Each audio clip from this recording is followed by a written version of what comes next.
నమస్తే ఎలా ఉన్నారు సార్? సూపర్ అండి. మీరు ఎలా ఉన్నారు కీర్తి గారు? సూపర్ గా ఉన్నాను. సూపర్ చెప్పండి.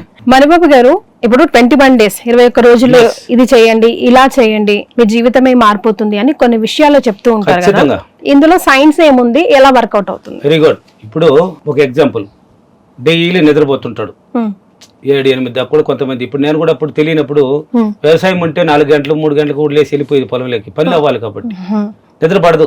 ఆ పని మీదే ఆలోచన ఉన్నప్పుడు పని మీదనే చూపిస్తుంది, తట్టేస్తుంది. అవతల వ్యవసాయం అయిపోతే నిద్రపోయేది 9-10 గంటలకు కూడా లేపినారని ఎవరు లేపితే పట్టరు కొట్టేది. అప్పుడు కొట్టేస్తాను, లేపకూడదు నేను ఎవరు. ఆకలి లేదు, ఆ నిద్ర ఎంత ఇష్టమో అది నిద్రపోయిన తర్వాత లేచి అన్నం పెట్టంటే తినాలి. లేపినారనుకో అప్పుడు లేచి పడమనిస్తా. ఆ అలవాటు నాకు అప్పుడు. ఇప్పుడు కాదు, ఇప్పుడు నిద్ర ఆడదా. ఒకటి కావాలంటే ఒకటి వదిలన్నది, ఎవరు వదిలేసిన నాకు డబ్బు కావాలి, నాకు నిద్ర వద్దు అనేసిన. మరి ఆరోగ్యం ఉండు, ఆరోగ్య వస్తువులా ఎందుకు లేదు? 10 గంటలకు ధ్యానం చేసి పడుకుంటుండా, 3-4 గంటలకు లేస్తే చాలదా? మళ్ళీ పగులు ఇప్పుడు శాంతి తెరితే 1 hour 2 hours నిద్రపోతున్నాం, పుల్లు కదా. ఇంకేం కావాలి? ప్రశాంతంగా మైండ్, ఏ టెన్షన్ లేవు. ధ్యానం చేస్తాను కదా, టెన్షన్ రావు, ప్రశాంతంగా ఉంటది, ఏది లెక్క పెడదు. అసలు కోపం రాదు మీకు? అది ఉన్నదండి ఒకప్పుడు. అదే కొడుతున్నాను నేను, నిద్ర లేపుతాను పలాపని ఇచ్చేసింది. వాళ్ళు ఎవరు లేపినారు కూడా తెలియదు. మా అమ్మ అయితే నా దగ్గరికి రాదు, నా భార్య అయితే భయపడేది అప్పుడు, నేను లేపన కొట్టేస్తాడు అని. ఎవరు వచ్చి అయా అయా దూరం నించుకొని అరుస్తారు, ఏం పని పట్టలేదు, ఎందుకు ఇప్పుడు వచ్చినారని అరిచేది వాళ్ళని. అట్లా ఉండింది. అంటే ఎందుకు చెప్తున్నానంటే 21 రోజులు ట్రైనింగ్ ఇవ్వాలి. నేను గాఢ నిద్రలో ఉన్నాను, వద్దనుకున్నాను. ఈ సబ్జెక్టు కష్టాలు పడుతున్నాను, పూజలు అయిపోయింది, ఈ సబ్జెక్టు పట్టుకున్నాను, ధ్యానం చేయాలి, తప్పదు, ఒకే టైంలో చేయాలి. 4 గంటలకు, అది 3:45 అనేది అప్పుడు లేసేది నాకు అలవాటు. అలారం పెట్టుకొని పూజలు చేస్తున్నాను కదా, అది అట్నే ప్రాక్టీస్లో ఉండేది, అట్నే లేసేది. దీనికి అంటుడు ముట్టుడు లేదు ఈ సబ్జెక్టులో. లేచి చేస్తూ ఉంటే నిద్ర చాలక ఇది అయిపోతున్నది. నాకు పిచ్చి పట్టిపోయింది దీని మీద, డబ్బు మీద. ఏదో ఉంది, ఏదో చెప్తున్నారు, ఏదో ఉంది మార్గాలు అనే ఆలోచన పుట్టేసింది నాకు. అలా నిద్ర చాలక కళ్ళు తిరిగి పడడం, మా పగులు కూడా ఇలా ఉన్నది. ఒక 21 రోజులు ఎలాగైనా అంటే గురువుల దగ్గర తిరిగాను కదా నేను 7 మంది దగ్గరికి. 21 రోజులు ఎప్పుడైతే ట్రైనింగ్ ఇస్తావో అప్పుడు అది ట్రైనింగ్ అవుతుంది ఆ మైండ్, తర్వాత నేను మేల్కొల్పుతుంది అన్నారు మైండ్ అని చెప్పారు నాకు. ఇది నిజమా కాదని ట్రైనింగ్ ఇస్తా ఉంటే కొన్నాళ్ళు నా వల్ల కాల. పగుళ్ళు అంతా పొలంలో బొల్లాడి ఇక్కడ వచ్చి నిద్ర మేల్కొని చేయాలంటే కష్టంగా ఉంది నాకు. అంటే పొలంలో బొల్లాడుతున్నాను, అక్కడ కష్టమని పడలాడ. మళ్ళీ వచ్చి రాత్రి అంతా మళ్ళీ అప్రివేషన్ 10 దాకా చేసి మళ్ళీ ధ్యానం చేసి పడుకుంటే చాలా నిద్ర. మళ్ళీ ఒక రోజు 3కి కూడా లేచేద్దును. వ్యవసాయం పనులు ఉంటే పూజలు చేసుకొని పరిగించేది, ఈ సబ్జెక్ట్ ఒక రోజు చేసుకోవాలి, ధ్యానం చేసుకొని పరిగించేది. 2 వ్యవసాయం పక్క, పూజలు ఒక పక్క, ఈ పని ఒక పక్క కలేసుకుంటూ ఉన్నాను తెలియక. అలా కాదు, ఎట్లా అనేసి వ్యవసాయం అయింది. 21 రోజులు ఎలాగైనా ట్రైనింగ్ ఇవ్వాలి నేను చూద్దామనేసి చేస్తూ ఉంటే రోజు నాకు ఒకే టైంలో మనకు వచ్చేస్తున్నది. ఆ 3:40 అప్పుడు స్టార్ట్ అయింది. పగులు చాలా దొరికి. ఇప్పుడు వ్యవసాయం లేదు కాబట్టి 6 నెలలు పని లేదు కదా, పగులు నిద్రపోతున్నాను కాబట్టి బాగా నాకు ట్రైనింగ్ అయిపోయింది. 21 రోజులకు ముందే ట్రైనింగ్ అయింది, బాగా అలవాటు ఉండింది కాబట్టి. తర్వాత మనం నిద్రపోనేదండి, మైండ్ తట్టినట్టే లేపుతుంది మనం. కరెక్ట్ టైంకి ఆటోమేటిక్ ముందుగానే లేపేస్తుంది, తట్టేస్తుంది, నెలకు కళ్ళు తెరిచేస్తుంది. ఆ 21 రోజులు ఎప్పుడైతే నువ్వు ప్రతిరోజు కృషి చేస్తుంటావో నీకు తెలియకుండా పాజిటివ్ ఆటోమేటిక్ నీకు అతుకుతుంది, పాజిటివ్ క్రియేట్ అవుతుంది, పాజిటివ్ థింకింగ్ రిలీజ్ అవుతుంది నీ మైండ్ లో నుంచి. అప్పుడు నీకు మంచి మంచి ఆలోచనలు పుట్టుకొస్తుంది. ఏమని, ఏంది మన జీవితం, ఏంది, ఎలా సంపర్చుకోవాలి, కొత్త ఆలోచన రిలీజ్ అవుతుంది. అంటే ఎన్ఆర్ మైండ్ నిద్ర అనేది మానుకునేస్తుంది. ఆ ట్రైనింగ్ అవ్వడం వల్ల నువ్వు ఏది సాధించాలన్నా 21 రోజులు కన్నా ట్రైనింగ్ ఇచ్చినావంటే ఆ సాధనలోకి అడుగు పెడతావు. ఇప్పుడు మీకు కష్టాల టైంలో ఈ ధ్యానం ఇది గుర్తొచ్చింది, మీకు ఇది మార్గంగా మీరు ఎంచుకున్నారు. కానీ మీరు ధ్యానంలో కూర్చున్న మొదటి రోజుల్లో మీరు కేంద్రీకరించాలంటే ఏకాగ్రతని ఎలా చేసేవారో, ఇప్పుడు నాలాంటిది చేద్దాం అనుకుంటున్నాను. వ్యవసాయం చేస్తూ వచ్చేది కదా, వచ్చిదనో వెంటనే వచ్చి స్నానం చేసి 7 గంటలు కూడా వస్తున్న పొలంలో నుంచి. సరే ఏదో వేడిలు కాకపోతే స్నానం చేసుకుని అన్నం పెట్టమని భార్య పిల్లకాయలతో కూడా మాట్లాడేది తక్కువ. నేను పొద్దున ఎలా చేసి వాళ్ళ మొహాలు కూడా చూసేది లేదు, పిల్లకాయల మొహాలు వెళ్ళిపోయేది. వాళ్ళు వచ్చి నిద్రపోతుంటారు, వచ్చినప్పుడు అటు స్నానం చేసి అటు మొహాలు చూసుకునేది పిల్లకాయల మొహాలు. నా భార్య అనేది పిల్లకాయలు అటు చూడు ఒకసారి పొద్దున నిలబోతావు అనేసి, నిద్రపోతున్నారు అటు తట్టును పక్కన కూర్చొని తినేసారు, తట్టుకొని సరే నేను ధ్యానం చేసుకుంటారు కొంచెం అప్రిమేషన్ సరిపో అనేది పోయి చేసుకునేది అనమాట. అంటే అప్రిమేషన్ చేస్తుంటే కూడా చేస్తా ఉంటే తూకొచ్చేసింది, నిలబడుకొని చేస్తున్నాను, కూర్చుంటే నిద్ర వస్తుంది అని టక్కని అద్దానికి కొట్టుకుందాను. గోడ కొట్టుకున్న రోజులు ఉన్నాయి, ఇక్కడ వాసిపోయిన రోజులు కూడా ఉన్నాయి, కూర్చొని ధ్యానంలో కూడా కింద పడిపోయిన రోజులు ఉన్నాయి, కూర్చొని నిద్రపోయిన రోజులు ఉన్నాయి. చాలా ట్రైనింగ్ అవ్వాలా, అక్కడ కష్టపడుతున్నానే చాలటం లేదు, బాడీ మొత్తం పెయిన్ లో ఉందే, నిరాశలో ఉందే. అది కాదనేసి ఎప్పుడు వ్యవసాయం అయిన తర్వాత ట్రైనింగ్ చేసినప్పుడు కరెక్ట్ వచ్చేసింది నాకు. తర్వాత వ్యవసాయం కూడా చేశా, అంటే ట్రైనింగ్ అయిపోయింది నాకు అవతల 5-6 నెలలు బాగా చేసే కలిగి నాకు ట్రైనింగ్ అయిపోయింది. పగుళ్ళు కూడా వ్యవసాయం చేసినా కానీ ఎప్పుడైనా ఛాన్స్ దొరికితే కొంచెం నిద్రపోతున్నాం, దొరికినప్పుడంతా కొంచెం నిద్ర మాత్రం ట్రైనింగ్ ఇచ్చేద్దాం. అంటే దినము చేయడం వల్ల మన బాడీలో ఆ మైండ్ యాక్టివేట్కి వస్తుంది, అంటే ఇన్నర్ మైండ్ ఓపెన్ అవుతుంది. ఇన్నర్ మైండ్ ఓపెన్ అవుతున్నది అంటే మన బాడీలో 7 చక్రాస్ ఉంటుంది, మేజర్ చక్రాలు అంటారు. మూలాధారం. ఇప్పుడు అఖండ సినిమా చూశారు మీరు, ఇప్పుడు సైన్స్ చాలా వచ్చేసినాయి సినిమాలు. ఆ లాస్ట్ లో శ్రీకాంత్ కొడుతుంటాడు బాలకృష్ణ, అంటే దీంట్లో నుంచి లేస్తాడు అనమాట, ఏంది నదిలో నుంచి స్నానం చేసి ధ్యానం చేస్తూ అట్లా లేచినప్పుడు ఒకసారి లేస్తాడు, మళ్ళీ రెండోసారి మునిగి లేచినప్పుడు 2 చేతులు ఆ లేడీ వస్తుంది.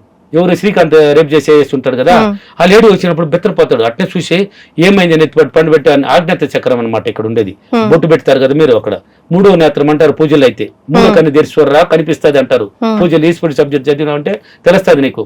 మనకి అన్ని దారులు మూసిపోయింది అంటారు, దారులు మూసిపోలా. 3వ నేత్రం 3వ కన్ను మూసిపోయింది. మన సబ్జెక్ట్ ఆజ్ఞాత చక్రం మూసిపోయింది. ఆ చక్రాన్ని టచ్ చేస్తాడు, ఏం జరిగింది ఈ అమ్మాయికి అని. వాళ్ళు ధ్యానం గంటల తరబడి చేస్తారు కాబట్టి ఆ శివుడు ఆజ్ఞ ఉంది కాబట్టి వాళ్ళకి తెలుసు ఈ అమ్మాయికి ఇలా జరిగింది అనేసి ప్రాణం పోస్తాడు. పోసి అమ్మాయిని తీసుకొని వస్తాడు, వచ్చి శ్రీకాంత్ని కొడతాడు చూడు, లాస్ట్లో చెప్పి కొడతాడు. నీ ఆజ్ఞాత చక్రం అంతం ఒక్క దెబ్బిస్తాడు, నీ మూలాధార చక్రం అంతం వెన్నుముకలు ఉన్నాయి. 7 చక్రాలు అంతం చేస్తే వాడు అవుట్ అని అర్థం, వాడికి అక్కడ చనిపోతాడు, ఇంకా దేశ జీవితం అని అర్థం. ఆ 7 చక్రాలు కానీ ఓపెన్ అయింది అనుకో, నువ్వే రాణి, నువ్వే మహారాణి, నేనే రాజు, నేనే మహారాజు. ఆ చక్రాలు ఓపెన్ అవ్వాలి. ఆ ఓపెన్ అవ్వాలంటే ఇన్నర్ మైండ్ ఓపెన్ అవ్వాలి. ఇన్నర్ మైండ్ ఓపెన్ అవ్వాలంటే పాజిటివ్ రావాలి. పాజిటివ్ రావాలంటే ప్రతిరోజు కృషి చేయాలి. పాజిటివ్ విషయాలను నువ్వు ప్రతిరోజు ట్రైనింగ్ ఇవ్వాలి. ఇలా 21 రోజులు ఎప్పుడైతే నువ్వు ఇస్తావో, రోజుకి నీకు తెలియకుండా నీ బాడీలో చక్రాస్ కదులుతాయి. కదిలినప్పుడు నీ ఇన్నర్ మైండ్ పాజిటివ్ యాక్టివిటీకి వస్తుంది. అంటే ఇప్పుడు మన మైండ్ లో నెగిటివ్ అండ్ పాజిటివ్ ఉంటుంది. ప్రతిరోజు నువ్వు అక్కడ నీకు తెలియదు కాబట్టి నేను కొంతమంది గురువులు చెప్పినారు కాబట్టి నేను కూడా తెలియదు కదా, ఆ పాజిటివ్ నేను నింపాను. అది రోజుకి ఇప్పుడు మీ ఇంట్లో కూడా వస్తువులు ఉంటాయండి, కొత్త వస్తువులు తెచ్చి ఎక్కడ పెట్టాలి మీరు? పెట్టాలంటే పాతది తీయాలి కదా. పాతది అమ్మా ఇదంతా ఇది కొన్ని సంవత్సరాలు దీన్ని తీసేమా, ఇది పెడదామా, ఇది పెడదామని పాత పీకేస్తావు, అప్పుడు అడ్జస్ట్మెంట్ చేస్తుంది. అంటే నువ్వు కొత్తది తెచ్చి నింపాలంటే పాతది పంపించాలి, పాతది పంపించాలంటే కొత్తది తీసుకురావాలి. Yes or no?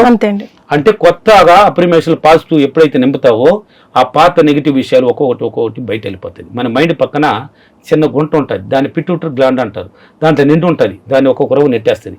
మొత్తం ఎప్పుడైతే పాజిటివ్కి వస్తూ ఉంటుందో చక్రాలు ఓపెన్ అయిపోతుంది.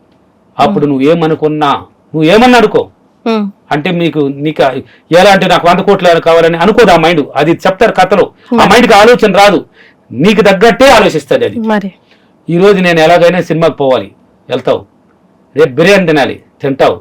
రేపు 2 తులాలు నెక్లెస్ కొనాలి, కొంటావు. రేపు పట్టుచీర కొనాలి, కొంటావు. కారు కొనాలి, కొంటావు. ఇలాంటి అంటే నీకు తగ్గట్టు 1 by 1 ఎంచుకుంటూ పోతుంది. తెలియని వాళ్ళు 2 కోట్లు 50 కోట్లు అడగొచ్చు కదా. తిరుమలకు పోవాలనుకున్నాము, ఒక్కొక్క మెట్టేస్తేనే ఎక్కితే పోతాము, కానీ నేరు వాడే ఆడకూర్చుంటావా? టైం కావద్దు దానికి. అలా కాబట్టి 21 రోజులు ఎందుకు చెప్తారంటే, నేను కూడా ఏంది 21 రోజులు అంటే మైండ్ యాక్టివేట్కి వస్తుంది, ట్రైనింగ్ అయిపోతుంది. ట్రైనింగ్ పాజిటివ్ ట్రైనింగ్ అవుతుంది. అప్పుడు నిన్ను యాక్టివిటీకి వచ్చినప్పుడు నేను నిద్రపోనేది, గుర్తు చేస్తుంది నీ మైండ్. నిద్ర 30 లేపు గుర్తు చేస్తుంది. లేయి పొలం కావాలన్నా, అడుసు కావాలన్నా, ఇది కావాలన్నా, అప్పుడు నాకు అడుసు వద్దు అనుకున్నాను, ఇదే కావాలనుకున్నాను. ట్రైనింగ్ అయిపోయింది. ఇప్పుడు రాత్రి అంతా క్లాస్ చెప్పమన్నా కూడా చెప్తా, పగలంతా వీడియోలు చేయమన్నా చేస్తా, ఇలా 3 రోజులు చేయమన్నా కూడా చేస్తా. నిద్ర రాదు నాకు. మళ్ళీ పడుకున్నానంటే దాని ఇష్టానికి వదిలేయాలి. అర్థమైందా? ఒక్కప్పట్లో నిద్ర తేలపోతే కొట్టేవాడిని. ఇప్పుడు అది ట్రైనింగ్ అయిపోయింది. దొరికితే నిద్రపోతుంది, దొరకపోతే యాక్టివేట్గా ఉంటుంది. అంటే ట్రైనింగ్ అయిపోయింది. ఈ రోజు నాకు ఛాన్స్ లేదు, ఈ రోజు రేపు ఫుల్గా స్టూడియోలో తిరగతా, కానీ నిద్ర రాదే. సాయంత్రం వరకు చూడు, నన్ను సాయంత్రం వరకు చూడు, అట్టే ఉంటానండి. ఆ ఎన్వైర్మెంట్ కి ఎనర్జీ వస్తూనే ఉంటది, ఎందుకంటే ట్రైనింగ్ అయిపోయింది కాబట్టి. అందుకని ప్రతిరోజు 21 రోజులు ఎందుకు ఇచ్చిందంటే, ప్రతిరోజు నువ్వు పాజిటివ్ యాక్టివిటీ, పాజిటివ్ అఫర్మేషన్ ఎప్పుడైతే చేస్తూ, పాజిటివ్ ఆలోచనలు ఎప్పుడైతే ఆలోచిస్తావో, ట్రైనింగ్ అయిన తర్వాత నీ ఎన్వైర్మెంట్ యాక్టివేట్కి వచ్చి 7 చక్రాస్ ఓపెన్ అయిందంటే నీకు ప్రతిదీ కనబడడానికి ముందు అడుగు వేస్తూ ఉంటావు. ఆలోచన మారిపోతుంది, అప్పుడు పాత ఆలోచన తీసేస్తుంది, కొత్తగా పడుతుంది. అవుతా ఎందుకు? వాడు మొన్న చూడు, అప్పుడు ఎగ్జాంపుల్ తీసుకుంటది. ఇంతకు ముందు పేదరికంలో ఉన్నారు మీ ఇంటి చుట్టూ కానీ ఎక్కడ మీ ఊర్లో, వాళ్ళంతా ఎలా ఎదిగారు? మొన్నటి వరకు మనం తెలిసి కూడా వాడు పేదవాడు కదా. ఈ రోజు కారు ఎలా వచ్చింది, అన్ని బంగ్లాలు ఎలా కట్టినాడు, వంట ఇంటికాడ ఇప్పుడు 10 మంది ఎలా పోయినారు. వాడు కూడా ఏదో చేశాడు. మనకి ఏదో దొరికింది, శాంతి చేద్దాం, చూద్దాం, ట్రై చేద్దాం. ట్రైనింగ్ ఇచ్చినప్పుడే ట్రైన్లోకి వెళ్ళిపోతుంది, ఆటోమేటిక్ ట్రైనింగ్ అయిపోతుంది. నేను చేశా, నా క్లాసులు ఉన్నాయి కదా అన్ని సిటీల్లో. చూడండి, ఇప్పుడు నేను లైవ్ లో ఉన్నాను, నా వీడియోలు మీ సెల్లో లైవ్ లో ఉన్నాయి. Yes. ఆన్సర్లు కోట్లాది మందిని బాగు చేసిన మన మణిబాబు అంటే గొప్ప గర్వపడతాను. ఎందుకంటే నా వీడియోలు చూసి ₹1,00,00,000 పైన సంపాదించిన వాళ్ళు వీడియోలు చూసే క్లాస్ కి రాలా, ఓన్లీ వీడియోలు రాకముందు నేను జీరో అంటున్నారు. ఈయన వీడియోలు చూసిన ₹1,00,00,000 ఆస్తిపడిని నేను కోట్లు సంపాదించి ఇల్లు కట్టాను, కారు కొన్నాను, బంగారు తీశాను, అప్పులు తీర్చేసాను, అద్భుతమైన ఫీడ్బ్యాక్లు ఇచ్చారు. హైదరాబాద్, విజయవాడ, ఒంగోలు, రాజమండ్రి, తిరుపతి, కర్నూలు, అనంతపూర్, బెంగళూరు, పొద్దుటూరులో కూడా రియల్ ఎస్టేట్ రామాజీ పెట్టాడు కదా, అదే చోట్ల అక్టోబర్ 4 ఉంది మరలా క్లాసు. అంటే ఈ సిటీలంతా హైదరాబాద్ అన్ని సిటీలు, విజయవాడలో అన్ని జరిగినాయి. వాటి ఫీడ్బ్యాక్లు ఉన్నాయి చూడండి. ప్రతి సిటీలో వారం అయితే వస్తూనే ఉంటది. మన కర్నూలులో ఏం జరిగింది పొత్తున్నాయి చూడండి లైవ్ లో. ఎంత అద్భుతమైన, నాకు ఎంత గర్వంగా ఉంది తెలిసిన. అక్కడ కూర్చుంటే మణిబాబు ప్రపంచాన్ని మా తల్లి నా కోసం కన్నది అనుకున్నాను, నా కుటుంబం కోసం కన్నది అనుకున్నాను. కాదు, తప్పు. నేను ఆలోచించింది నా కుటుంబం కోసం నన్ను కనలేదు, నా కోసం నన్ను కనలేదు, ప్రపంచం కోసం నన్ను కన్నది. అందుకని విశ్వమణి బాబు అని ప్రపంచంలో కోట్లాది మంది మా అమ్మ కన్నీళ్ళు వస్తుంది.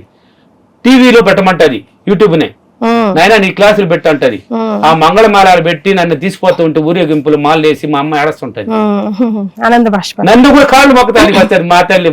నాకు జన్మనిచ్చింది తల్లి నీవు కాదు నేను మొక్కాలి స్వామి. ఈ జన్మనిచ్చినందుకు నేను ఒకప్పట్లో చిట్టా తల్లిని తెలియక, అంటే వ్యవసాయంలో పోలాడుతున్నప్పుడు ఏ కష్టాలు నీ కడుపులు పుట్టాను. ఇటువంటి కడుపులు ఇంకెన్ని జన్మలు అయితేనే నీ కడుపులు పుట్టాలని వేడుకుంటున్నాను. తల్లి నువ్వు నన్ను ఆశీర్వదించని వంగి ఆమె దగ్గర ఆశీర్వాదం లేనిదే బయట రాను.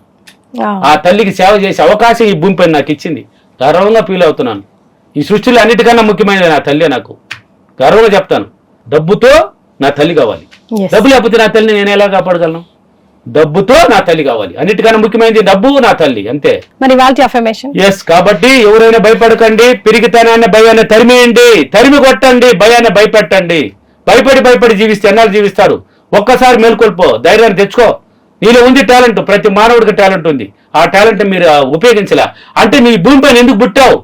తిన్నామా, లేచినామా, ఏదో ఒక పని చేసినామా, వచ్చినామా, టీవీ చూసినామా, తిన్నామా, పడుకున్నామా, దాని కాదు. అది జీవరాశులు జీవించే జీవితం. మానవుడు ఈ పైన భూమి పైన పుట్టాడంటే కారణం ఉంది. ఆ కారణం ఏంది? నీ గురించి ఆలోచించు. నీలో ఉన్న టాలెంట్ బయట వస్తుంది. నేను ఆలోచించా, నా టాలెంట్ నాకు బయట వచ్చింది. కోట్లాది మంది ఆలోచిస్తున్నారు, వాళ్ళు కోట్లాది మంది బాగుపడుతున్నారు. కాబట్టి నా వీడియోలు చూసి ఉన్న వాళ్ళు ప్రతి ఒక్కరు భయపడకుండా నా వీడియోలు చూసి ప్రతిరోజు ప్రయత్నించండి. అదేదో ఒక మార్గం మీకు సృష్టించబడుతుంది. ఈ రోజు అఫర్మేషన్, నేను ప్రతిరోజు చాలా సులభంగా, చాలా సంతోషంగా, చాలా ఆనందంగా, పట్టుదలతో 21 రోజులు నా మైండ్కి బాగా ట్రైనింగ్ ఇచ్చి ప్రతిరోజు నేను పాజిటివ్ యాక్టివిటీని క్రియేట్ చేసి నా మైండ్, ఇన్నర్ మైండ్ ఓపెన్ అయ్యి, నా బాడీలో 7 చక్రాలు ఓపెన్ అయ్యి నాకు అద్భుతమైన జీవితాన్ని ఇచ్చినందుకు డబ్బులకి, విశ్వానికి చాలా చాలా కృతజ్ఞతలు. Thank you universe, thank you money. S. Vishwamani Babu గారు ఎప్పుడు చెప్పేది ఒకటే, be positive, think positive and do positive. Everything falls in place. మీరు అనుకున్నది మీరు సాధిస్తారు. ఇది 21 days అప్లై చేసి చూడండి, ఆ తర్వాత లైఫ్ మిమ్మల్ని ముందుకు నడిపిస్తుంది అంటున్నారు. ధన్యవాదాలు. నమస్తే అండి.